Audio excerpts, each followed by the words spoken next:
AP ప్రతిపక్ష నేత YSR Congress party అధ్యక్షుడు వైఎస్ జగన్మోహన్ రెడ్డిపై ప్రముఖ సినీ నటుడు పోసాని కృష్ణమురళి సంచలన ప్రకటన చేశారు. ప్రముఖ తెలుగు న్యూస్ ఛానల్కు ఇచ్చిన ఇంటర్వ్యూలో జగన్పై ఆయన చేసిన వ్యాఖ్యలు ఇప్పుడు ఆసక్తికరంగా మారాయి.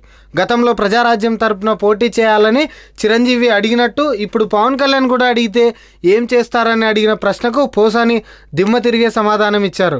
ప్రధానమంత్రి నరేంద్ర మోడీ స్వయంగా తన వద్దకు వచ్చి, నాయనా రాజా పోసాని, నువ్వు బీజేపీ తరపున ప్రచారం చేస్తే నిన్ను రాజ్యసభకు పంపిస్తానని చెప్పినా తాను మాత్రం జగన్కి ప్రచారం చేస్తానని పోసాని స్పష్టం చేశారు. తనని ఎవరు ప్రలోభ పెట్టినా, ఏం చేసినా, డబ్బు పదవి ఏమిస్తానన్నా తన ఓటు మాత్రం జగన్మోహన్ రెడ్డికే వేస్తానని, జగన్కే ప్రచారం చేస్తానన్నారు పోసాని. ఒక నిర్ణయం తీసుకున్న తర్వాత తిరుగుండదని, తన వ్యక్తిత్వమే అలాంటిదన్న పోసాని పదవి ఇస్తానని జగన్ ఆఫర్ చేసినా తనకు అక్కర్లేదని చెప్పారు. జగన్ పోటీ చేయమన్నా చేయనని పోసాని స్పష్టం చేశారు. తన మాటకు తిరుగులేదని, మాట మారుస్తాననే డౌట్ ఉంటే తన మాటలు రికార్డు చేసి పెట్టుకోవాలని ఆయన సూచించారు.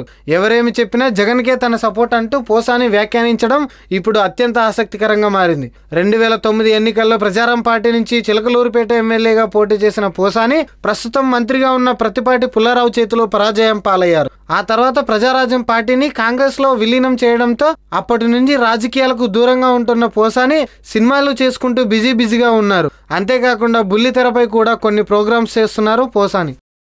ఈ వీడియో మీకు నచ్చినట్లయితే లైక్ చేయండి, షేర్ చేయండి. మరిన్ని అప్డేట్స్ కోసం మా జనహితం టీవీని సబ్స్క్రైబ్ చేయడం మాత్రం మర్చిపోకండి.